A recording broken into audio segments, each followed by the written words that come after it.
Hey guys, welcome back. Episode 8 of 51 Shades of Grey. I am your host, Sean Grayson, rocking out that mohawk right now. And as you can see to my right here, we brought the 7-year-old super wonder in here, the person with the most to say. Say her name. I believe in Mackenzie. She pops up when you say her name. How we doing? Good. We're good. All right. So guys, let's get into it. We haven't been on for a little bit. Life has been crazy as such. Life does. We're going to kind of go into it a little bit right now onto what we're going to talk about today. And then we're going to talk a little bit about really quickly about what's going to happen in the next 3 weeks, 2 weeks. So what we're going to talk about today is we're going to start with AEW Dynamite. We are then going to go into just a little bit of the Monday Night Raw recap. Maybe we'll touch on NXT. Maybe we won't. It really will just be about Joe Hendry. To be perfectly honest, she loves some Joe Hendry. And then we'll hit up the SmackDown preview. I just looked at the SmackDown preview for tonight. It's really not that much stuff, so we'll get into it. But we're going to try to go 51 minutes as we do. 51 Shades of Grey. That's what we try to do. Now, getting away from that for a second now, talk to you guys about the next couple weeks, right? So I'm out starting tomorrow. I'll be gone for 2 weeks. I will miss actual SummerSlam. I will probably miss all the preview shows and all that kind of good stuff. But I'll focus a little bit on at least before SummerSlam when I'm overseas. The card will be sent in to our account. I'll do a recording probably in Greece when I'm there. Just previewing SummerSlam. It'll be put up. It won't be 51 minutes. My guess it'll be 10 minutes at most. But we try our best here to get that done. Then I won't be able to watch SummerSlam until I get back. So we're looking at a show probably around the lines of August 7th or 8th. And in that show, we will do a SummerSlam review, as well as a Monday Night Raw review as well, because it will be back to back. What are you still trying to say something? Yes. Well, then say something. I'm saying, tell that I am going to be the person in the family to watch. Yes. So she is going. So Mackenzie's going to have the ability, obviously, hopefully, to definitely watch SummerSlam before me, right? So that's for sure. Whether or not she'll stay up for an entire 3-hour show from 8 to 11, we don't know, but she'll definitely at least watch it the next morning, if not watching the first 2 matches right away, then go to bed, then come back. So she'll be able to know probably a little bit more about this than I will until I watch it. So her and I will talk about it. What? Podcast person? No, you're not going to do that. We're thinking about that. We're not going to do that. We're not going to do that. But we'll talk a little bit about the the recap of the event. Hopefully, we are recapping the fact that the tribal chief will be coming back. Hopefully, at SmackDown. I'm sorry, SmackDown at SummerSlam. Hopefully, we see that return of the tribal chief and the real tribal chief, not the fake one that Solo Sikoa thinks he is. He's not the tribal chief. Right. So, all right, let's get into it, right? Because we got some things to do. I agree with Paul Heyman when Solo punched Paul Heyman when Paul Heyman said he doesn't want Solo Sikoa as his tribal chief, which I agree too, because I'm happy that Roman Reigns is coming back. I think everybody is. So, Reigns definitely. So, let's jump into Dynamite, right? And there's a few things I want to talk about with Dynamite, right? I'm going to address some things first before we get into the match, right? The 59-minute, 58-second match between Will Osprey and MJF. There's a couple things that I want to talk about before that. So there's a couple things I want to talk about before this. And mainly this is for the internet wrestling community, so I want you to heed my words when I'm saying this right now. you'll never, ever, ever, ever be able to make everyone happy in life, right? And it's not just the internet wrestling community I'm talking to right now. I'm just talking about life in general, right? Um, it doesn't matter, no matter how good you are, no matter what you do, no matter how much help you provide people, someone will always complain. It doesn't matter. You will always, nothing is ever perfect, right? Nothing is ever perfect. I will give you an example of things. I was scrolling on X when talking about this match, right? I was scrolling on X, and people that don't understand the business are saying, "Man, that's a long match. I don't know. I don't know. I don't know. I can't believe they did this. I can't believe they did that." And so what I'm saying is, it doesn't matter. There will never be a situation where everybody is happy, ever. There will never be a situation where uh, 9 out of 9, 10 out of 10, 100 out of 100 wanted Cody in the main event. There was always one person that wanted Rock Roman. Just one. You will never appease everybody. And I think we need to stop complaining about things. What are those things? The length of a match, a diagonal cut, angle cut of the hard cam side where AEW doesn't have fans there, and say, "Oh, this is the best empty arena match in history." Stop. What do you get accomplished by that? You don't get anything accomplished by that at all. What, you want to do a big man on X with your fat fingers, sitting there in your basement of your mom's house? Like, pan at the other side. Pan to the other side in Little Rock, Arkansas. And you'll see 6,000 people there. And they saw a banger of a match. They saw a match with psychology. Oh, Will Osprey can't do psychology, right? But he did. Oh, MJF, he can't do the high flying spots. But he did. Oh, and the crossroads thing.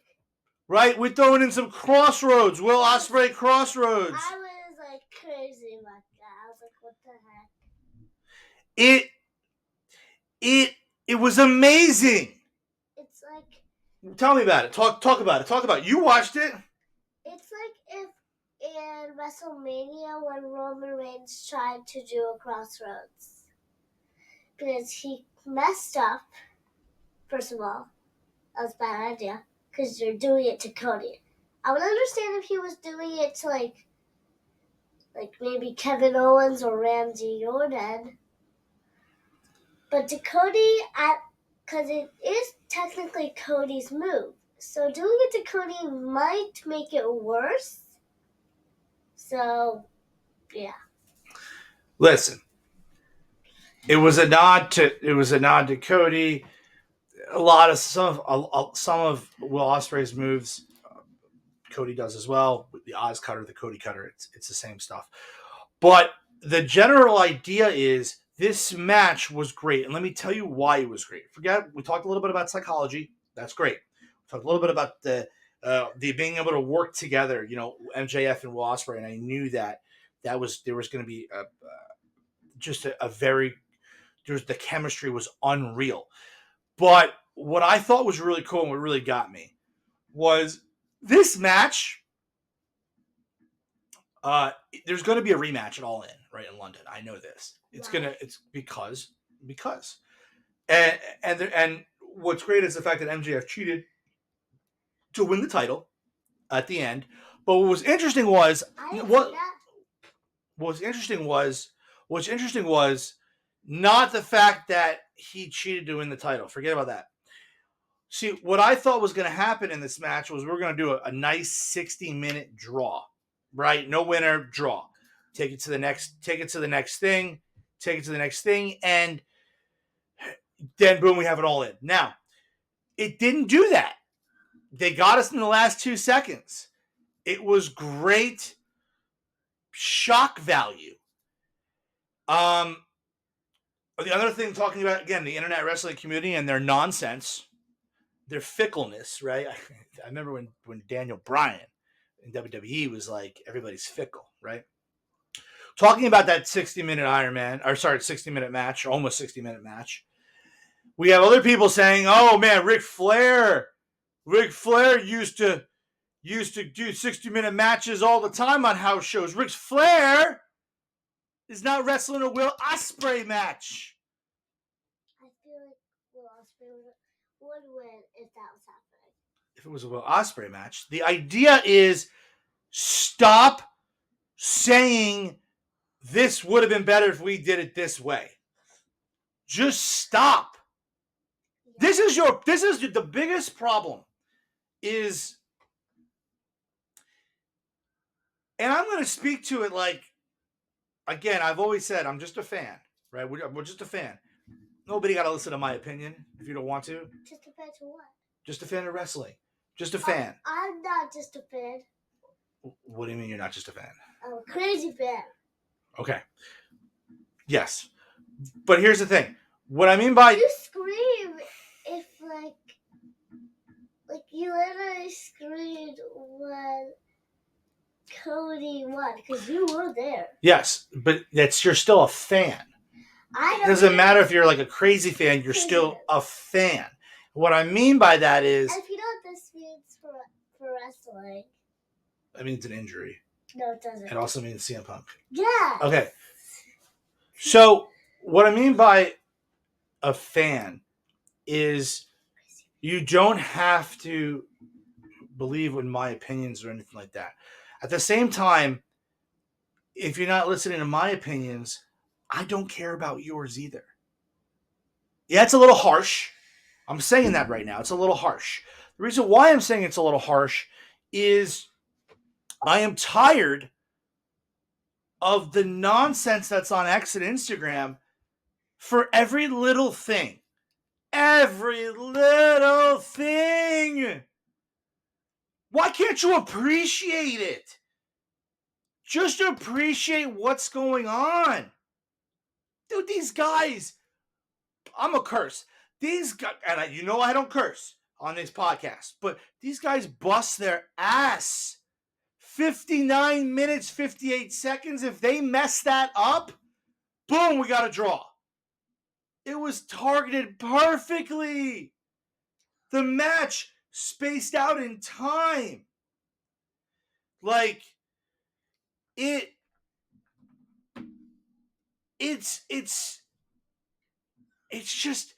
annoying.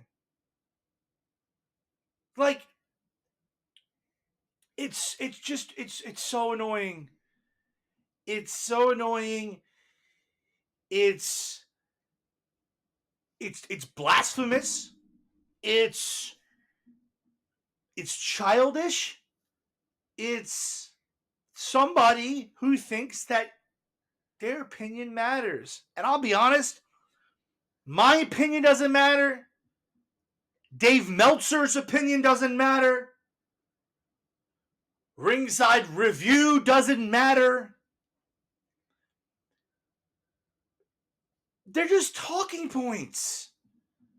They're just talking points. The only opinion that matters is the people that were sitting in Little Rock, Arkansas, that saw a 59-minute, 58-second title match that makes them want to come back for more. That's all that matters. What matters is the two wrestlers going in the backstage, talking about the match after, and the people's back there's opinion. You know whose opinion don't matter? Mine? Yours? The dirt sheet writers? Doesn't matter. 9 times out of 10, the dirt sheet writer never laced up a pair of boots. And we see all this other stuff in the match, right? Let's talk about the other things in the match, right? That you guys, internet wrestling community, were complaining about. Oh, man, they were fighting in the crowd. Where was the 10-second count? A lot of times I hear, why didn't they count this out? They do this, they count it out. 60 minutes is an hour. Yeah. So if MJF or Will Osprey, Will Osprey still kept the title, that would have been 60 a minutes. match for an hour. Correct. But it was the match ended at 59 minutes and 58 seconds, which means 2 seconds more. Osprey kept the title. 2 seconds more. That's what made. That's what made the timing so interesting, because if they had messed up just a little bit. But how did MJF cheat? With the brass knuckles. Oh. Right to the face. 1, 2, 3. It wasn't the brass knuckles. It was the target. It's the Dynamite diamond ring right to the face. But did he ask, or he just had it? He had it in his pants. The whole time? The whole time. So what if, where he had it in his pants, Will Osprey punched him there? That would hurt because it would bounce off of him. That's true, but it didn't happen. So let's talk about what really happened. Let's talk he's about. Lucky. But what we're talking about is the nonsense that people say, and the nonsense of referee's discretion on a countout. And look, why weren't they counting people out? I'm going to give you a stat real quick, something you guys probably don't know. WrestleMania 25, probably, in my mind, the greatest match in wrestling history. Undertaker, Shawn Michaels. Oh. Okay? Greatest match in history. Definitely in WrestleMania history. Who won that? Won by Undertaker. Come on. Let's talk about wrestle discretion, right? Shawn Michaels and The Undertaker were outside the ring for over 4 minutes with no count. So what I'm saying is, shut up. Stop complaining about things. Stop complaining about every little nitpicking thing and just shut up and enjoy the ride. That was a 59-minute, 58-second masterpiece. It was a masterpiece. It was a masterpiece in wrestling. It was a masterpiece in storytelling. It was a masterpiece in psychology. It was a masterpiece. And look, you want a stat? Here's a stat for you. 59 minutes and 58 seconds this match took. In 3 hours of Monday Night Raw, there was a total of 49 minutes of wrestling, which means one match on Dynamite was more wrestling than an entire Raw show. Now, that's not a big deal to me. I don't really care because Raw was still exciting. But don't complain about that match as it was too long. You're not a wrestling fan if you don't appreciate a match like that. You're not a wrestling fan if you don't appreciate Bryan Danielson versus Kenny Omega in that first Grand Slam at Arthur Ashe. You're not a wrestling fan if you didn't appreciate the Iron Man match between Bryan Danielson and MJF. You're not a fan if you didn't appreciate the Bret Hart versus Shawn Michaels WrestleMania 12 Iron Man match. Stone Cold Steve Austin Bret Hart match. I'm just thinking of longer matches. You're not a fan. You don't appreciate it. So stop. Rewatch that match when anybody gets a chance. And here's what was crazy. This was Dynamite 250, the 250th episode of Dynamite. And that wasn't even the main event, ladies and gentlemen. The main event was Okada and Swerve Strickland, right? And we got a good match between Okada and Swerve Strickland, but it was just a So what? it was kind of like a DQ type scenario because basically what happened was it was just progressing a storyline of Blood and Guts forward for next week, right? It was Blood and Guts is coming. We have the Elite, Hangman, the Elite with the Young Bucks, with Okada versus Swerve, Team Swerve, which is Swerve, Darby Allin, Mark Briscoe, and Lee Claim. An awful team, no offense, but you know what? It's going to be a great match. Do you say that Swerve's bad? No, I'm saying no. It's not what I'm saying. What I'm saying is, if you look at the team of the Young Bucks, Jack Perry, Okada, Hangman Page, and you look at the other team, and I appreciate Mark Briscoe, 100%. Swerve AEW champion Darby Allin, he comes back, and the Acclaimed. Great, we're trying to push up the Acclaimed a little bit more, but the Blood and Guts, that's 2 rings, double steel cage. The Elite's going to win this match. But, Hello? no, I'm saying they're going to win next Wednesday in Blood and Guts, which you should watch. I can't watch it. You should. I probably can watch it, actually. No, can I watch it? It'll be 10 o'clock, 4, 2. It's on TNT. We'll set it up for you. It's being recorded anyway, so you can watch it. TNT? TNT for Dynamite. Oh. So, what I'm saying is, that was the Will Osprey MJF match wasn't even the main event, right? And it just was okay. When we go back, listen. When we go back, okay, hold on. We're getting on a tangent here, but we're really not, right? Because we're really talking about the quality of this match, right? This match will go down. You're probably not going to think about it now. And by the way, really quick, guys, I just want to let you guys know this. For anybody in the United States, really doesn't affect you. But what I saw today was if you're in France, not saying anybody would ever watch this in France, but if you have Max the app in France, AEW content is being loaded in there. I think all of the seasons of Dynamite are in there.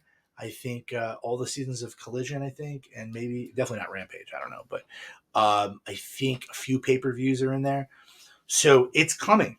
It's coming eventually. What's going to happen is eventually we're going to have the app Max, and it's going to cover all of AEW stuff. And it's going to have all the pay-per-views from the start. And we're going to be able to go back and watch great matches, right? Because listen, I've been in the audience for great matches in AEW. I've also watched great matches in AEW, right? So my top 5 of matches in AEW, right? No, because you don't have 5. I have 2. For AEW? Yeah. All right, what are your matches for AEW? Top 2. Top 2? Yeah. You said you have 2. Right, you have none. Exactly. I have 1. Okay, what's your match?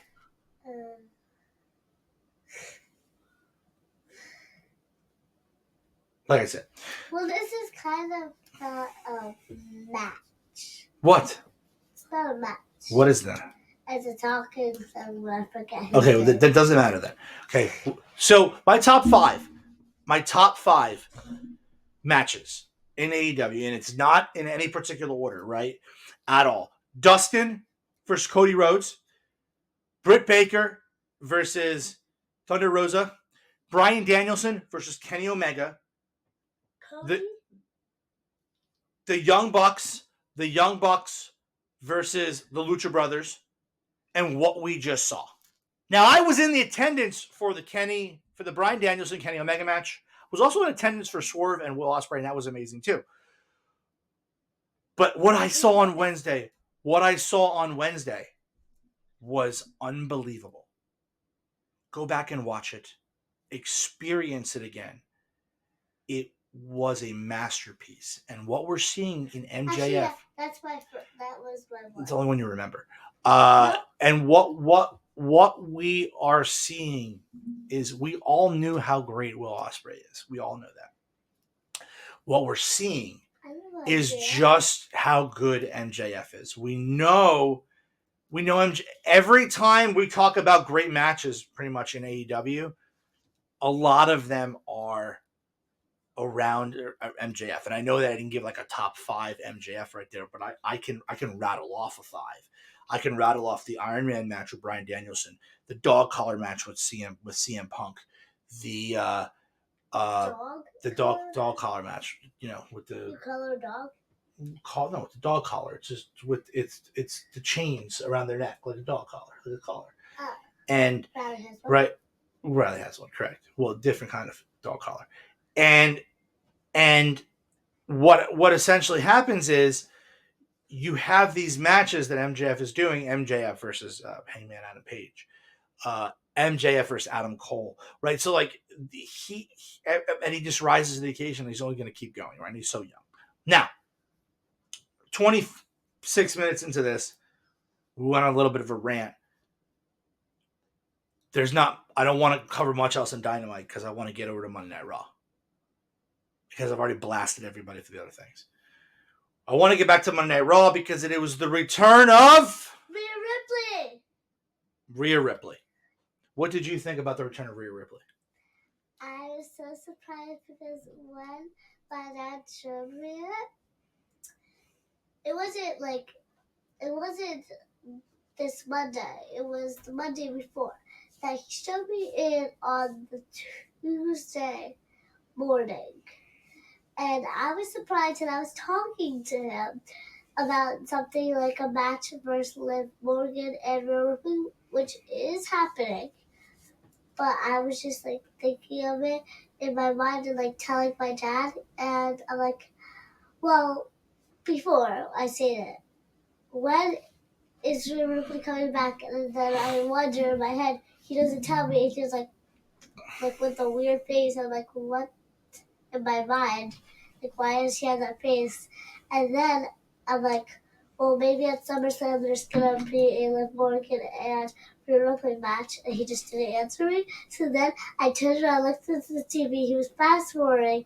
Then it went to the part where Liv Morgan did like the thing. Who was Dom. Yeah, but like who were they versing? Ray and Selena Vega. Oh yeah. And when Liv Morgan did something, which was a good idea but a bad idea, helped Dominic out. Then they both went into the ring, like celebrating and stuff. That's last week. Yeah, I know. Yep. And they were like blah blah blah blah. Then Liv Morgan went backwards, fell back. Then Dominic fell like right in front of her, like they were about to kiss. They hugged.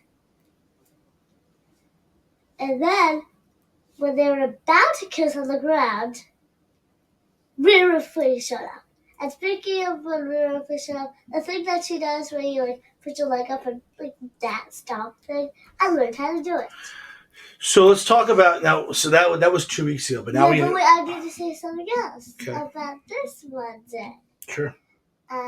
So since she was starting off it, and like she was like, Liv Morgan, come out here. And instead of Liv Morgan coming out, guess who came out? Dominic. And blah, blah, blah. Liv Morgan showed up with that screen thing.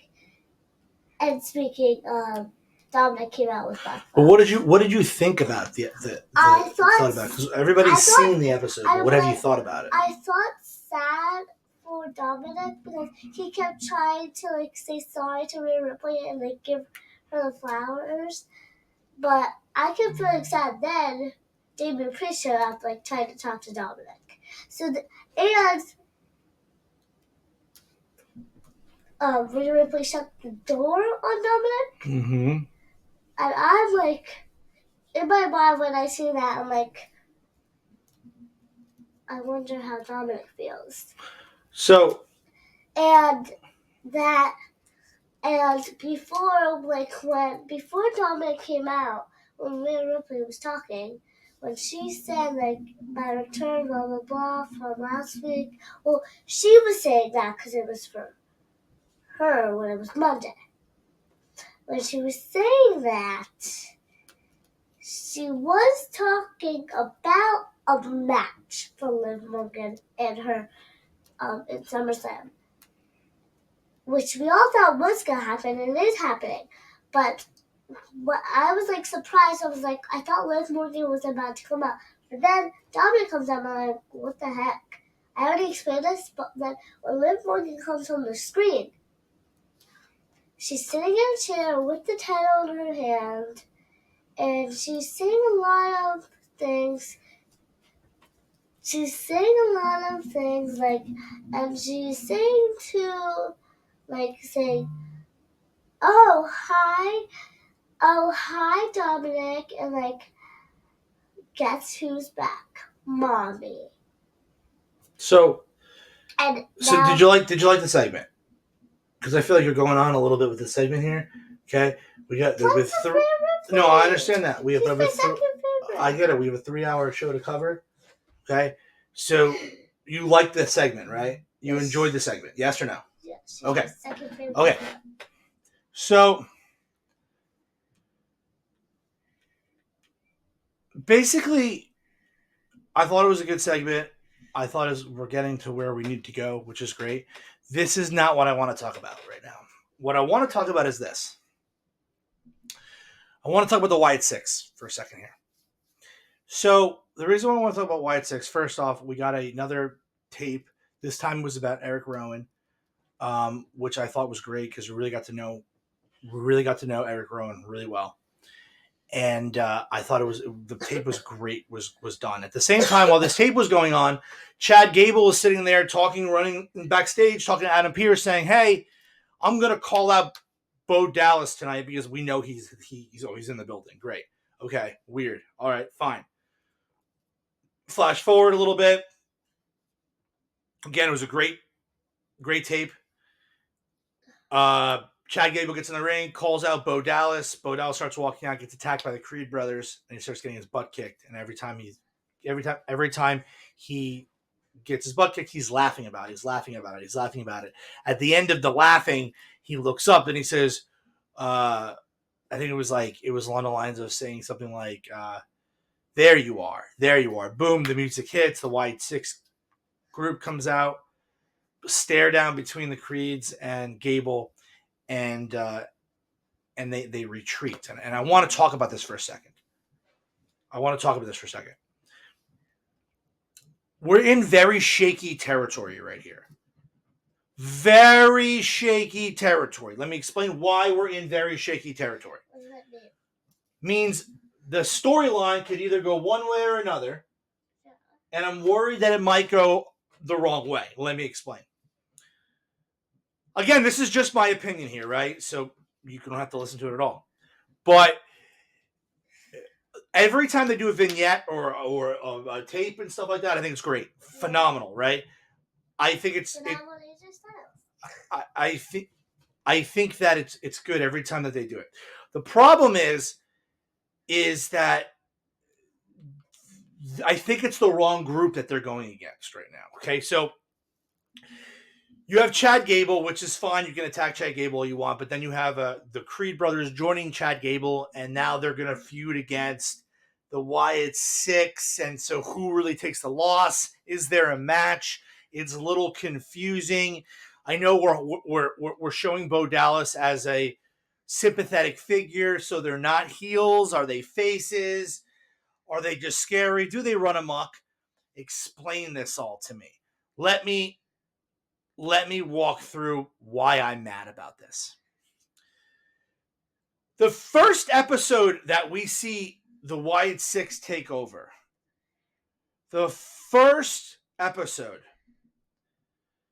you see them destroy Gorilla, right? You see them destroy the backstage area, right? That first time they came, they destroyed everything, right? Yeah, They destroyed everybody, right? Even Dominic was laying on the ground. People were laying. Doesn't matter who it was. They destroyed the backstage area, right? The sparks were going off, right? Yeah. Okay. How did they fix that? They fixed it, but it's funny because it's funny. We talk about complaining about different things, right? There's blood on the wall. We talk about complaining about different things, right?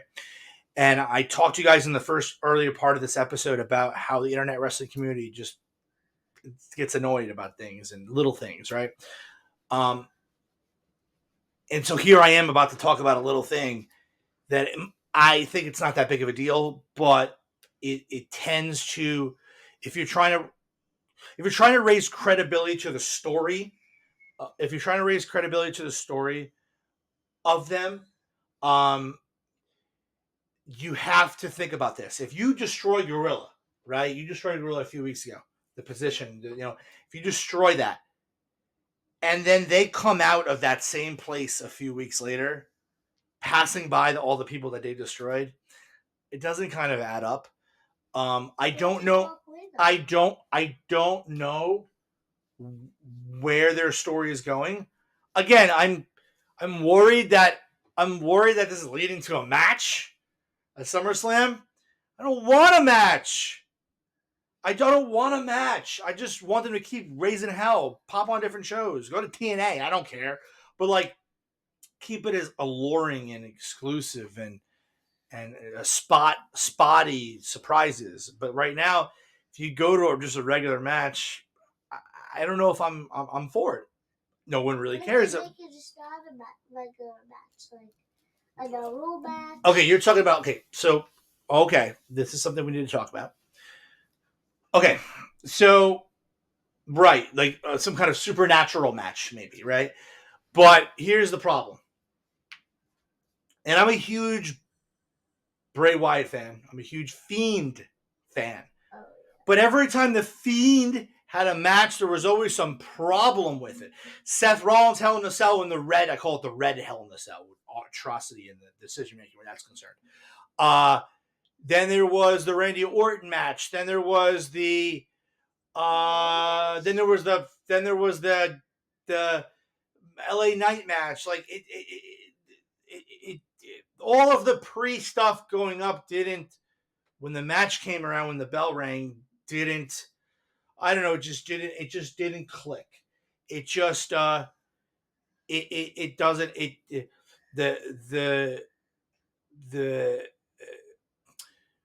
it was great starting pitching, but the closer couldn't close it out, right? It just you know what I mean? And so hopefully this is not going to happen here. I hope. Now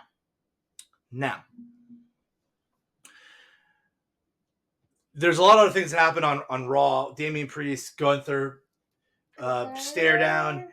What's crazy about this, and we're going to get into it with my SummerSlam preview show when I'm away. We'll talk about this for a second here. You're going to think this is crazy. What? All the while, we have all thought Gunther was going to win at SummerSlam. Everybody. I don't recall anybody saying that Damian Priest will win. And as the weeks are getting closer to SummerSlam, a part of me thinks Damian Priest is going to win. Just to carry along. I'm not saying this is going to be the only match with them. I think that they're going to have another match. It wouldn't surprise me. But it would be weird if it was. Did they already say it would? Did they already say it would just be like a regular? It's a regular match. It's a regular match. It's not it's just a regular championship match. It should be a crazy match. No, the reason why. Tell me why there should be a crazy match. The reason why is because we don't know. They're both good wrestlers, and I don't even know who's gonna win. You said you think Damian Priest. I said I was sure that it was all going to be Gunther's party until I started really watching this now. Yeah, but and now I'm watching the fact that I think it makes sense. I think it makes storyline sense potentially for Damian Priest to win. I don't think that Damian Priest is gonna win. I think Gunther's Well, we'll worry about what we'll do for your SummerSlam card is we'll get you a video where you can give your rundown SummerSlam card. We'll combine it with my rundown, and then we'll post it together. Now, there's a bunch of other things to talk about, right? But we're kind of running low, right? We only got about 10 minutes left, right? We need to get onto the SmackDown preview because we could talk about all this stuff all day long. Now, There's not a lot of crazy stuff though. It's a 2-hour show tonight. Just that's kind of 2 hours. always 2 hours. Wake up! Like what are you doing? I know it's 2 hours, but I'm just saying that It's a 2-hour show. Okay, but so far the preview of the show is we have a match between Carmelo Hayes versus Andrade. Have that? That's mean. And then we have. That's really the only match that's announced right now. We'll have more matches, obviously, but then we have a situation where Cody Rhodes responds to the attack last week. So really quickly, the attack last week, right? Randy Orton, Cody Rhodes get destroyed by the Bloodline. But I told you about it. Maybe you shouldn't go to sleep by 10 o'clock. How about that? Yeah, not right now. Not right now. Obviously, we're recording a podcast. But so here's the thing. So you have Cody Rhodes. You have Cody Rhodes going to respond. You have Cody Rhodes responding to the Bloodline. Okay. Why would he respond to the Bloodline? He's going to respond to the attack. Okay. Then we have your boys coming back. Your boys coming back to respond to LA Knight's challenge. Your boy Logan Paul going to make an appearance tonight. The man's put like 2 title defenses together. I don't care. I think that Logan Paul's great. I've been thinking every day in my mind of what happened when I forgot how many weeks ago this was, or a month ago, I forget. But when I think this might have been Money in the Bank. Okay. I'm not sure. I forget. He wasn't at Money in the. Oh, he was. Well, he wasn't. Now he lost the match. I know, but I'm not talking. I don't think it was at Money in the Bank. You're talking the day before Money in the Bank. SmackDown no. before. What are you saying? The thing where when Logan Paul was walking into his house. Oh, his house. And LA Knight was sitting in the pool. Yeah. And then next with the title. Yeah, look, we've had a slow build towards this inevitable match at SummerSlam. That was weird because we would already know that if because when Logan Paul was walking into his house, the security, they were talking about. No, but they said, "Hey, your friend is here. Your friend from LA." But then he was thinking. Yeah, because he doesn't have a friend named LA Knight. Now, look, it's been a slow build for this match. It's going to happen at SummerSlam. We'll talk about that later. It's not a big deal. I know which one I love. I'm going to tell you who I think is going to win, but I'm not going to do it until the next episode. Do you think it's LA? I said I'm not going to do it until the next episode. Now, let's share some final thoughts. Okay? We have about 7 minutes to share some final thoughts of the night. I want to share some thoughts on different things.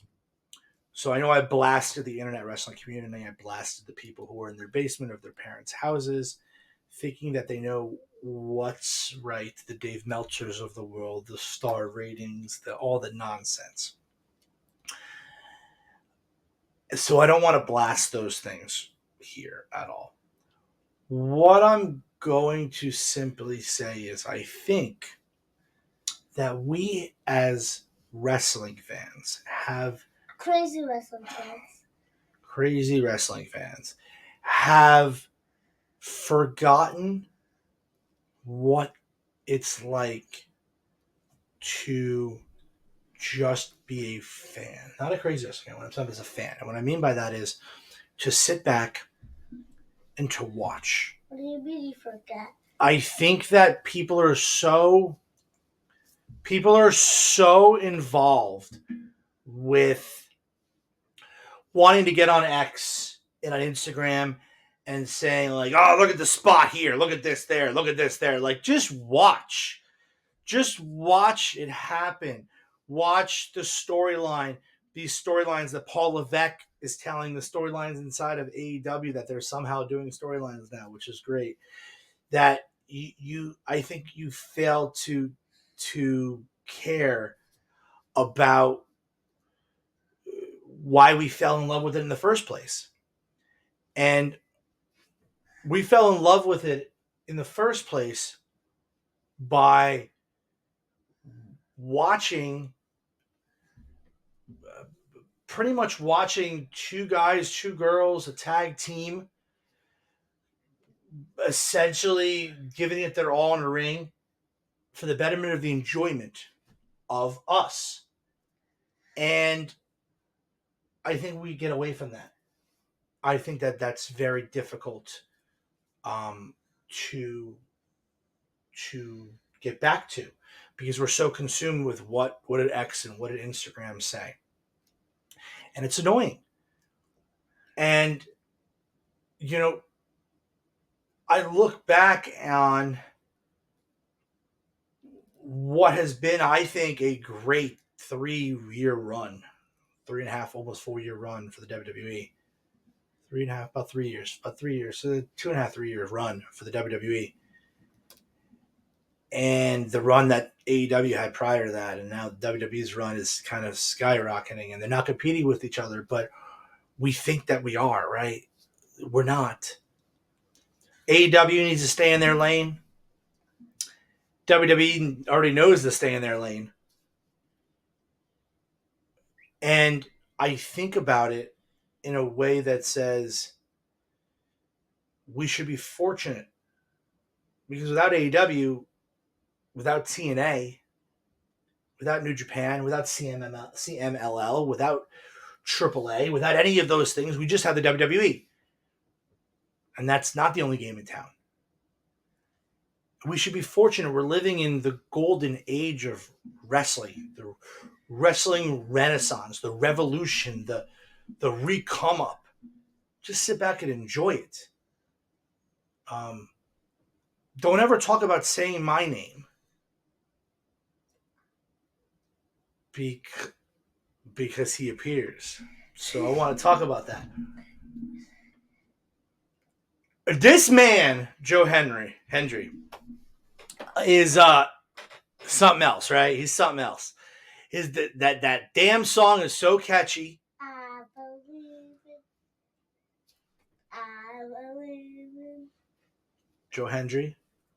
I believe in Joe Hendry. Okay, so clearly, like, and what's great is he's getting the pops that he deserves in NXT. Everybody's really happy about it. At the same time, it's doing great business with TNA because Slammiversary is sold out of 4,000 people, which is great. And so it's a really good relationship. 4,000 people. Well, it's a small venue, but it's sold out, which is good. It's good business. It's good business. Joe Hendry, he has a TNA contract for a very long time, so like he's not going to be. But this is you. I was like, I believe in Joe Hendry upstairs, and he was like, right, because it's catchy. I believe in Joe Hendry. Okay, so it's catchy, and I'm really happy. Catchy means that like you can't get out of your head. It's always in your head right now, right? I've been singing it before the podcast in my head. Right. So it's clearly working. Whatever they're doing, it's clearly working. Okay, because a 7-year-old keeps it in their head. Now, as we wrap up this episode, we have to wrap it up. As we wrap up this episode, I want you guys to think about a couple of things that I said today. If it's great, if it's cool for you guys to just sit back and chill and just watch. Just watch for the enjoyment. Anybody that listens to this that had a complaint about a 10 count or why there wasn't a 10 count for the Will Osprey MJF match or why this, why that, suspend belief. You understand, guys, that this is sports entertainment. It's not sports. The referee doesn't give you a 15-yard flag for holding. Or sorry, 10-yard flag for holding and a 15-yard unnecessary roughness penalty. This can be, yes, it's predetermined, but also you can suspend belief. So enjoy what we're watching. Yeah, enjoy it. Enjoy it. tonight. Watch SmackDown, enjoy it. Watch Collision tomorrow. Watch Blood and Guts on Wednesday. Watch Monday Night Raw on Monday. Well, they say blood. Watch TNA on Thursday. Watch all the wrestling. You go to an indie show. I don't care. But suspend belief and watch. Because I promise you, if you watch as a fan, you will become a what? Crazy fan? Crazy fan.